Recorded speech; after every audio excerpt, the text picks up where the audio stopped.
Hello, ladies and gentlemen, Azagai here, bringing to you another video for Conqueror's Blade published by Porus Interactive. This is going to be the update log for September 29th, and it is a very awkward date. They've moved it to the Sunday, but that is besides the point.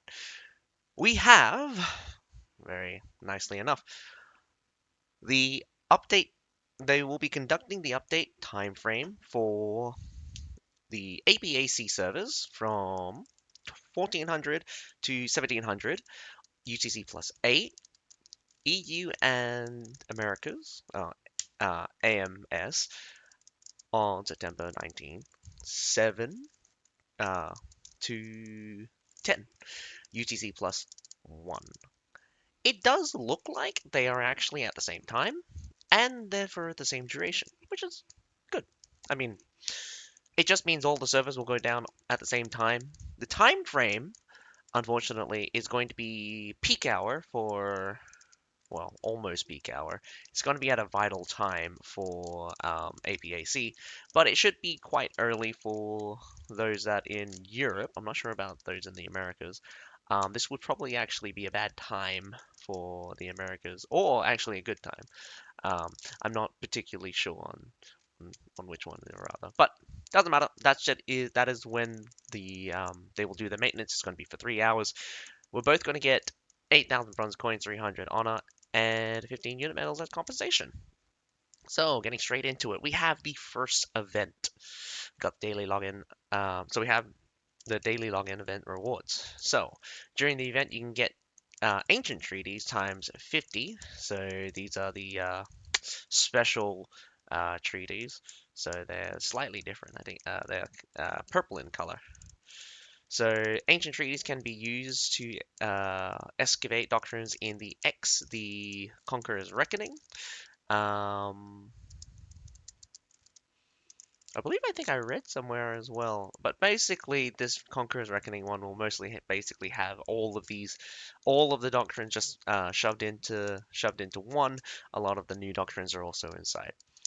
And this will go from the 29th so this will go from the 29th of September all the way to the of uh 17th of October, which, if I'm not bad on my calculations, the time frame actually is surprisingly long.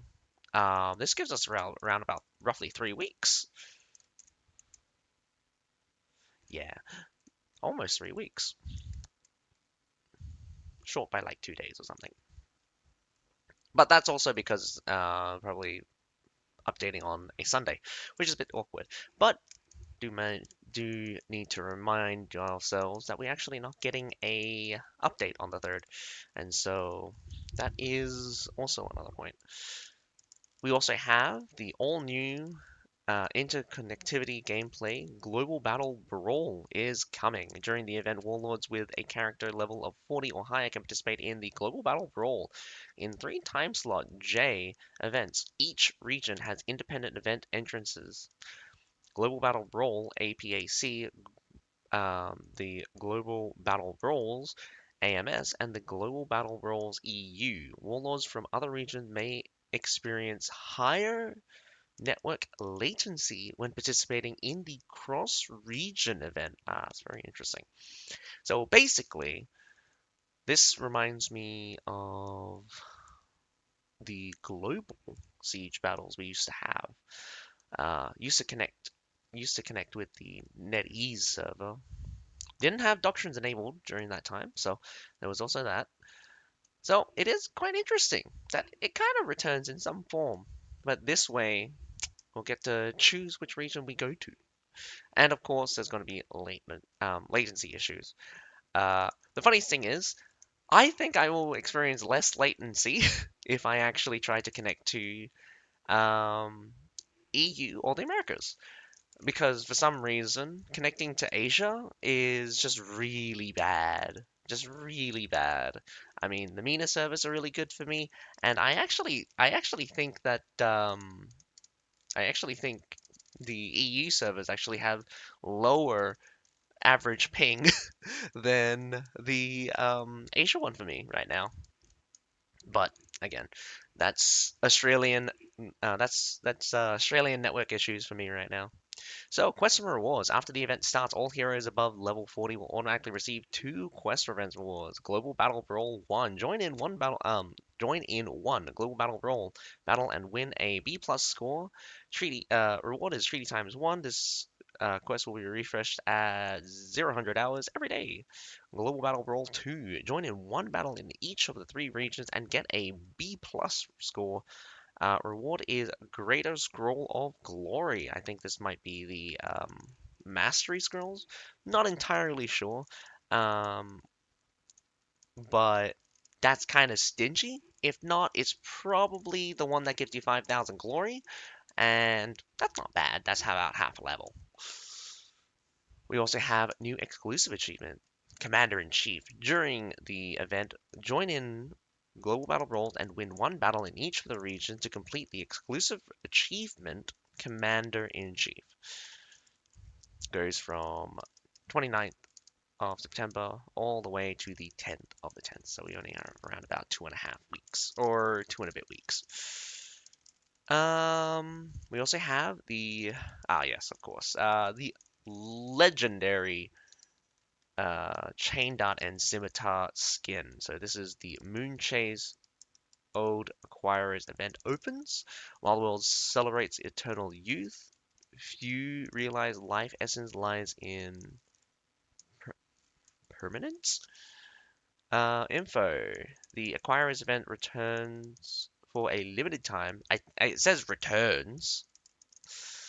During the event, you will have a chance to get the Moonlight treasure coins by joining in Siege, Field Battles, Death Batches, and so on. Use Moonlight treasure coins or sovereigns to excavate treasure for new hero attire, the Sunset Ode Mail, and the Moonlight Serenade. Serenade? Serenade? Sonata? So, no, that's not right. Oh man, Serenade. I think it's Serenade for female.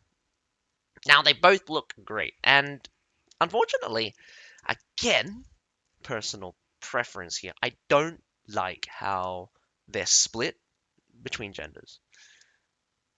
You should have an attire for both. It can't simply be just for a single gender because you're isolating one half or one or the other of your community. And I assure you that it it is not very difficult to get a consistent theme from both of them. I mean, seriously, 90% of the design work as conceptually is already done when you make one attire. Adjusting it for the female one is not too much of a hard ask. I can understand if the visuals don't make sense or don't look nice on one gender or the other, but that you're just gonna have to live with that sometimes. I mean, I'm definitely thinking that you can get like a female one out of the sunset one, but the moonlight one, that might be a bit tougher. Anyway, besides that, you can also get other rewards, including scrolls of masteries and artificial stones. Check the specific rules in the event interface.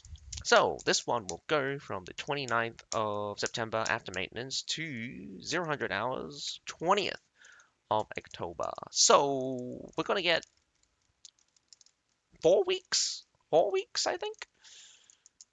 Or is it just a straight 3 weeks? It is just straight 3 weeks.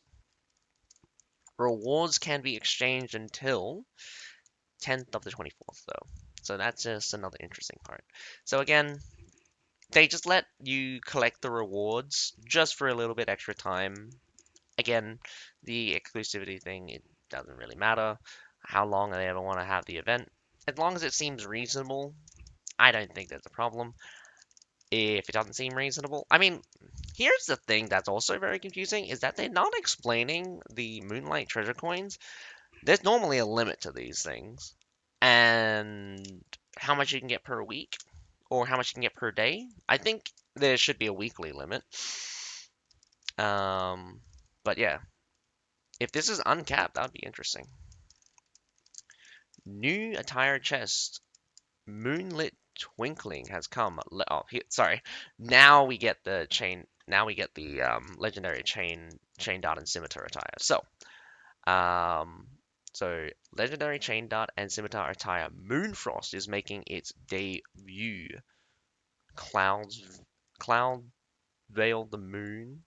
Night flows with frost. A solitary figure sighs in sorrow. Shadows cross the pond. Flowers bury the soul. Can half a cup of leftover wine erase the woes?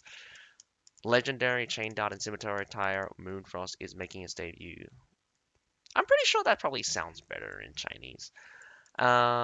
Limited time attire. Limited time attire chest is available in G attire chest during the event.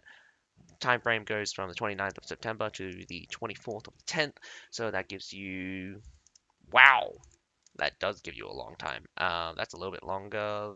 That's 4 weeks, a little bit shorter than 4 weeks, about 3.5 weeks. So as you can see, we got the chances. Legendary Chain Dart and Scimitar attire Moonfrost goes for 0.5%. That's about 1 in 200. Previous season sealed weapon attire 14%, common slash uncommon attire 85.5. Check the details, chance via G attire chest. And that is a picture of Moonfrost. So it's kind of nice, actually. I think this one could have really cool visuals. A very nice, transparent blue.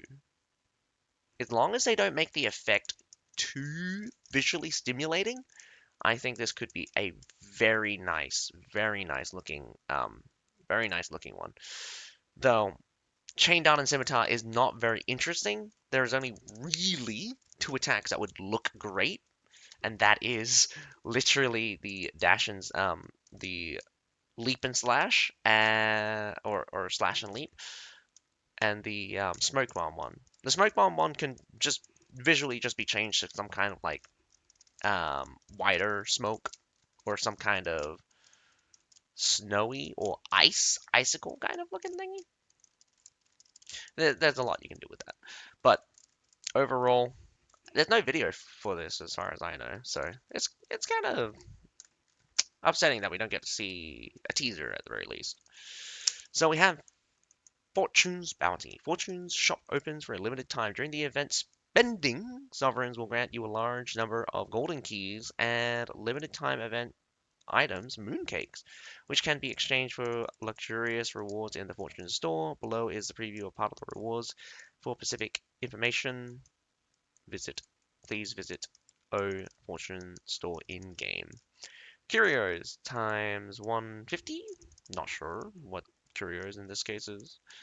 Lotus water, we know what that is, times 100. Artificial stone times 100. Golden key times 10. So not very much. I think they're going to be pretty stingy with this for comparative to how much you'll have to spend. Probably in the 30,000 sovereign range. If it was basically, you're probably going to have to spend like $600 in order to kind of bank out this reward thing.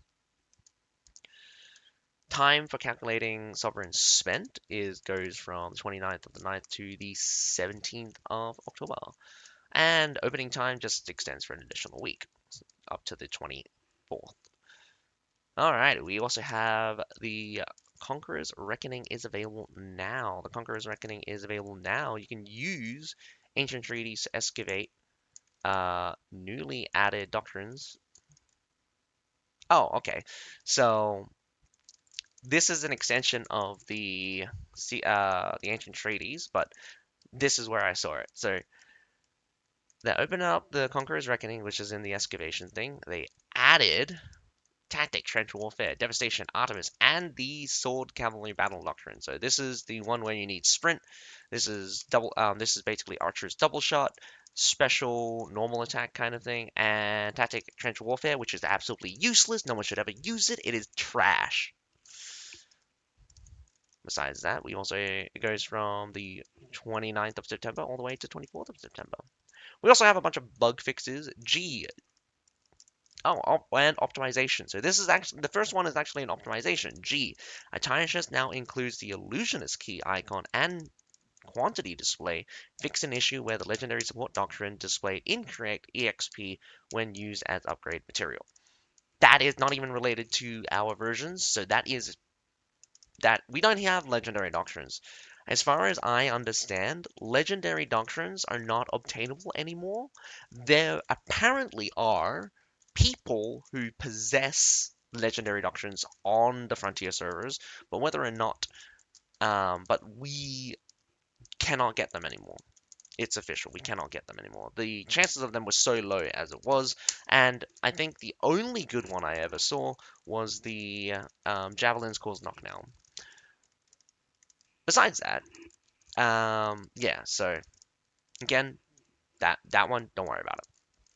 Fix the abnormal behavior of the system of system units within the unit training camp. Fix the issue in Tulavaris where there were two fame envoys.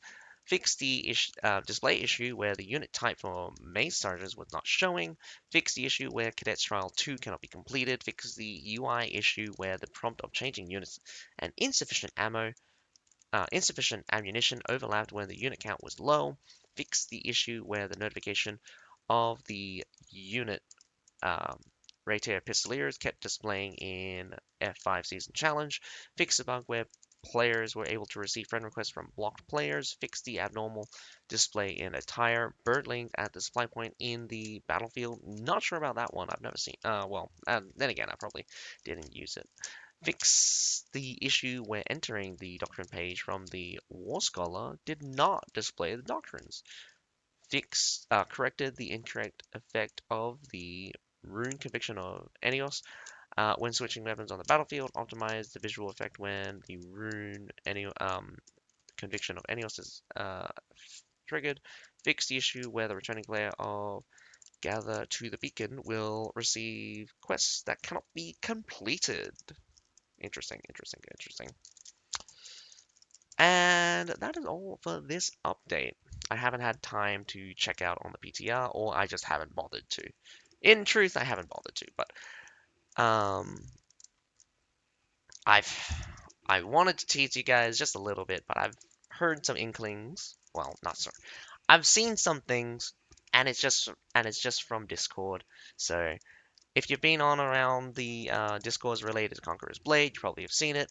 But it looks like Demez Obelisk and not Demez Obelisk, Demez Aquabusiers and the Nagarak Lancers are going to get the next mastery.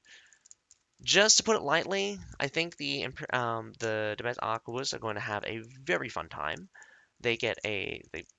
They'll probably, again, this is not confirmed and it's nothing to do with the PTR, but these are just things that I've seen, and I think they look reasonable.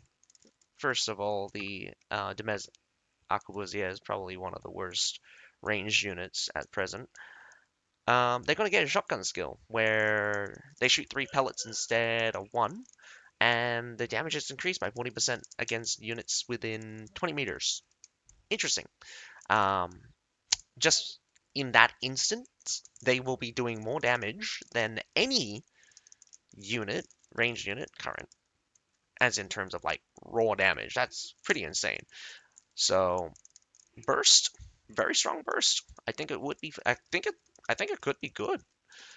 The Dagrag Lancers are getting a some kind of innate damage reduction thing. When they lose more health, they get more damage reduction, and they get some kind of 10% increased health. I don't like the Dagrag Lancers getting buff. They're not as strong anymore, but I don't care.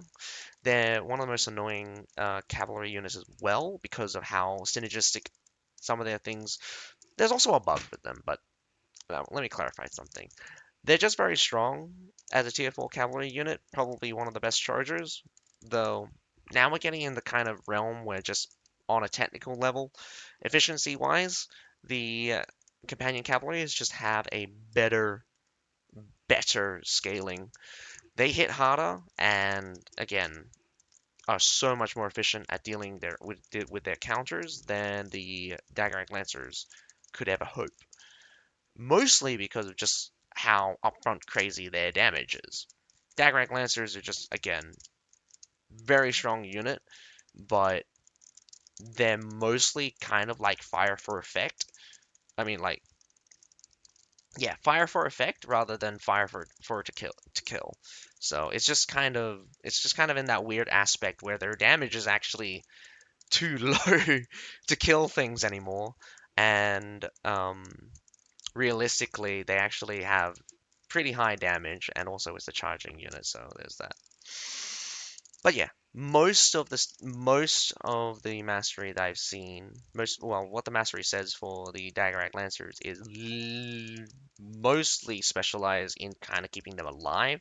There is a slight damage increase, so at most we'll probably see something like a 10% damage increase. Overall, I think we could be seeing a potential, I mean, just by raw numbers, they could either double or about 120% increase in survivability. That being said, I am concerned about just why they would buff one of those stronger ones, and especially in a direction where it would be harder to kill them. The one thing that I want them to fix already is the stupid bug where if they do the special counterattack animation, when they are equipped with the um, damage reduction effect while charging, that overlaps and they have a increased amount of damage reduction.